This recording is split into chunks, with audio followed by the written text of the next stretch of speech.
Hello class 7, this is your morals book, Moral Treasure, and today we're gonna read chapter number 4, Orderliness. Orderliness means we should do our work in order, in proper time, and keeping our things neat and clean on time. यानी हमें अपनी एक order से अपने her work को maintain करना चाहिए, on time अपना वर्क करना चाहिए, कल पे किसी चीज को नहीं छोड़ना चाहिए, अपने अंदर एक डिसिप्लिन हमें लाना चाहिए. तो now we start the reading. Once there was two friends, Ali and Anuj. They were very close friends, even classmates. One day Ali had gone to Anuj's house, which was quite a big house, but everything was in disorder. The house was not maintained properly. Anuj and Ali had planned to study together as exams were approaching. Anuj was dressed shabbily with unwashed clothes which looked dirty. Ali was neat and tidy in every way. Anuj's parents had gone to work and Anuj was alone. तो अनुज और अली जो थे best friends थे और classmates भी थे. एक दिन अली जो है अनुज के घर आया क्योंकि उनके एग्जाम आने वाले थे, तो उन्होंने अपने साथ में स्टडी करने का प्लान बनाया और वो उसके अली जो है अनुज के घर आया. उसने उसके घर आकर देखा कि कोई भी चीज़ प्रॉपर नहीं थी, अनटाइडी थी, गंदी थी. अनुज भी जो कपड़े पहन रहा था वो अनवॉश थे, खराब लग रहे थे, जबकि अली जो था वो हर चीज़ से नीट एंड क्लीन था. अनुज के मम्मी पापा वर्क पे जाते थे और अनुज घर पे अकेला था. Anuj sat with Ali to study, but he could not concentrate. Ali had brought nearly all the books, but all the subjects to study, all his pens, pencil, and all the things required. Anuj wanted to take out his book, but he could not find them. He took out the books, but some of the pages were torn, some were dirty, and the edges of the pages were worn out. Ali was quite disturbed by Anuj's ways. At the same time, he did not want to hurt his feeling as he was his close friend. Ali and Anuj have a good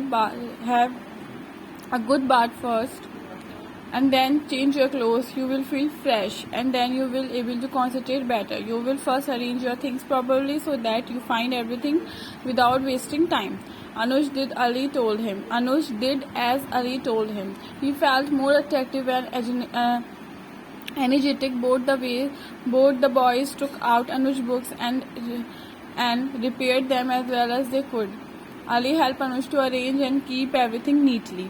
तो अनुज जो था, अली और अनुज दोनों बैठ गए पढ़ने के लिए, लेकिन अली जो था वो कॉन्सेंट्रेट नहीं कर पा रहा था क्योंकि अनुज के कोई भी सामान प्रॉपरली नहीं था. उसकी बुक्स नहीं थी, उसके पास चीज़ें नहीं थी जो कि पढ़ने के लिए रिक्वायर्ड थी, और उसका घर भी पूरा फैला हुआ था. तो अली ने अनुज से बोला कि पहले तुम एक अच्छा सा बात लो ताकि तुम फ्रेश फील करो, उसके बाद तुम कॉन्सेंट्रेट कर पाओगे.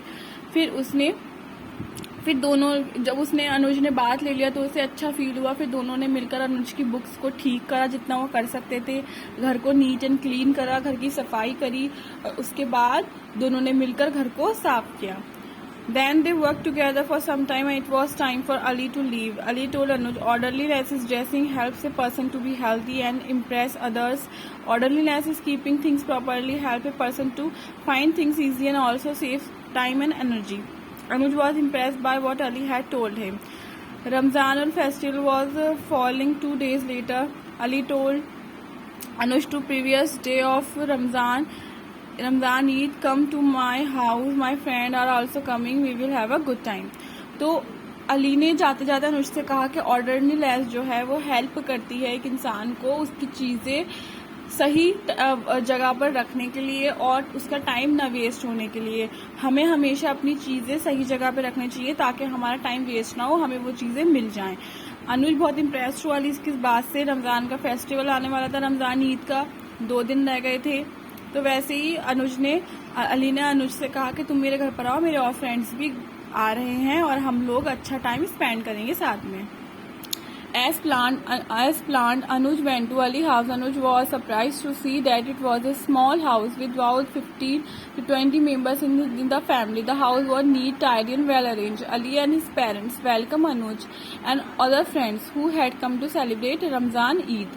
Ali's father was a majestic, social person, well-read and well-informed. Ali's mother was a homely, affectionate lady. The boys were made comfortable and gave Sivai. As they were enjoying themselves, Ali's father explained them the significance of Eid.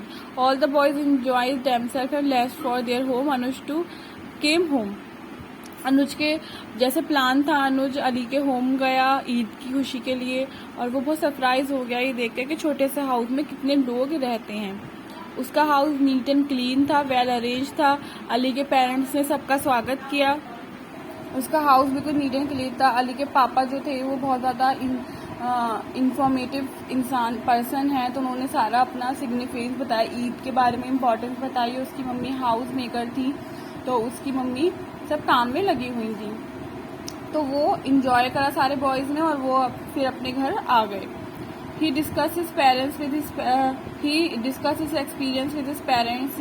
His parents explained the importance of good person habits of being neat, tidy, and keeping things well arranged. Anuj's mother had to try to advise him even earlier, but never succeeded in making him understand his visit to Ali's house, and his parents' advice made him to understand the importance of orderliness. Anuj told his mother, "I will be neat and tidy from now onwards and shall keep the things I use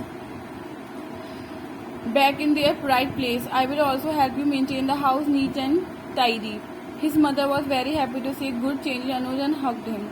तो अनुज ने जब अली के घर से आया वो, तो उसने फिर सारी वहाँ पर क्या क्या हुआ था डिस्कस किया अपने मम्मी पापा से। तो उसके मम्मी पापा ने उन्हें इम्पोर्टेंस बताई गुड हैबिट्स की, ऑर्डरलीनेस की, जो उसको पहले भी बता चुके थे, लेकिन वो सक्सेस नहीं हुए थे उसे समझाने में। लेकिन जब उसने विजिट करी अली के घर में, तो उसके मम्मी पापा की बातें उसको अंडरस्टैंड हुई और उसकी समझ में आया। तो उसने ये अपने पेरेंट्स से प्रॉमिस किया कि वो अब ऑर्डरलीनेस से चलेगा, वो अपनी चीज़ें अपनी जगह पे रखेगा और हाउस को नीट एंड क्लीन रखने में हेल्प करेगा। ये चीज़ देखकर अनुज के पेरेंट्स, अनुज की मदर जो है वो बहुत खुश हो जाती हैं और उसे हग कर लेती हैं।